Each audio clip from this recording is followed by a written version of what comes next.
हमारे independence day के function के सेलिब्रेशन में। And I am really glad कि आज जैसा कि हमें ईयर 1947 में आज़ादी मिली, सिर्फ उसकी वजह से आज यहाँ पे हम लोग गैदर होकर ये सेलिब्रेट कर सकते हैं, ये खुशी मना सकते हैं कि हमारा इंडिया एक इंडिपेंडेंट डेमोक्रेटिक कंट्री है। सिंस 1947 से पहले जो हमारा कंट्री था वो इंडिपेंडेंट नहीं था, इन सबकी इंफॉर्मेशन है। लेकिन हमारे सारे फ्रीडम फाइटर्स ने इतना स्ट्रगल किया, इतनी बैटल्स लड़ी और कई 100 साल की बैटल्स के साथ की वॉर के बाद फाइनली 1947 में हमें आज़ादी मिली।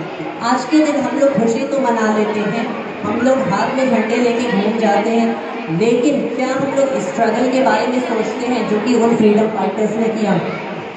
ऑनेस्टली कहें तो उन फ्रीडम फाइटर्स के कंपैरिजन में अगर हम अपनी डेली लाइफ के स्ट्रगल को देखते हैं तो वो उनके कंपैरिजन में कम्प्लीटली नेग्लिजिबल होती है।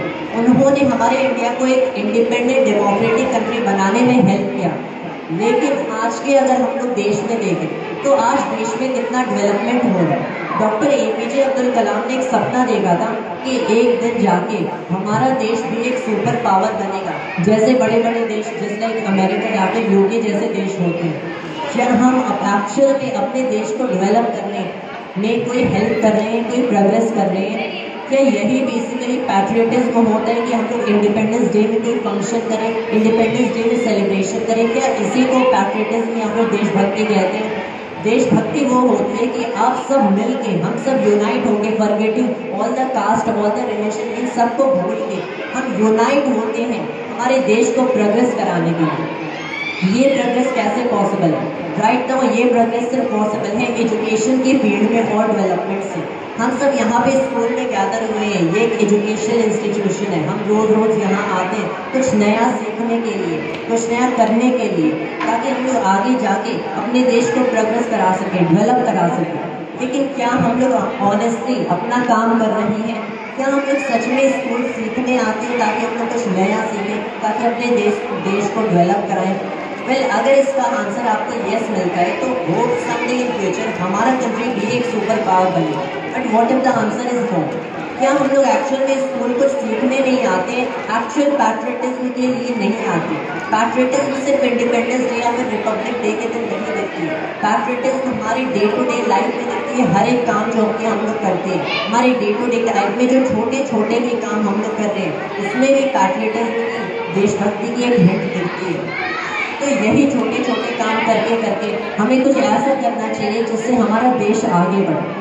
जैसा कि मैंने कहा, ये पॉसिबल है सिर्फ एजुकेशन से, सिर्फ एजुकेशन की फील्ड से। But what is education at all? क्या एजुकेशन यही है कि आप अपनी टेक्स्ट बुक पढ़ते हैं या फिर एकेडमिक्स में एक्सेल करते हैं? क्या एजुकेशन यही है कि आप अच्छे ग्रेड्स लाते हैं? That is not education. Education का जो एक्चुअल मतलब होता है कि कैसे आप अपनी ह्यूमन सोसाइटी को, कैसे आप अपने कंट्री को डेवलप करा रहे, चेंज करा रहे। Change is what matters. एक बहुत ही बड़े साइंटिस्ट स्टीफन हॉकिंग ने कहा था, intelligence is the adaptive is the ability to adapt to change. कि कैसे हम लोग चेंज को अडाप्ट करते हैं, दैट इज इंटेलिजेंस। तो अगर हम लोग एक्चुअल एजुकेशन की बात करें, एक्चुअल इंटेलिजेंस की बात करें, तो what matters over here is कि हम लोग अपने कंट्री में एक चेंज लाए। हमारे कंट्री में इक्वेलिटी होनी चाहिए मेल और वुमेन के बीच में। हमारे कंट्री में इक्वेलिटी होनी चाहिए सारे रिलीजन के बीच में। हमारे कंट्री में इक्वेलिटी होनी चाहिए सारे कास्ट के बीच में। No ups and downs. यहाँ पे बेसिकली कोई कास्ट एक से बड़ा दूसरे से बड़ा नहीं होना चाहिए, दूसरे से छोटा नहीं होना चाहिए। There shouldn't be any discrimination at all. यही होता है पैट्रियटिज्म का असली मतलब, जहाँ पे हम सब यूनाइट होते हैं। We are not basically Hindus and we are not Muslims. We are not Sikhs and we are not Isais.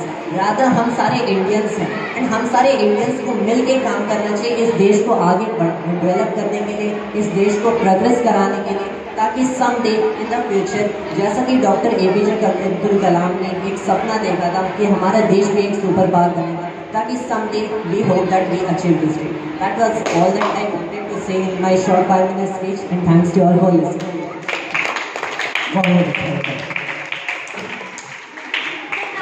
अब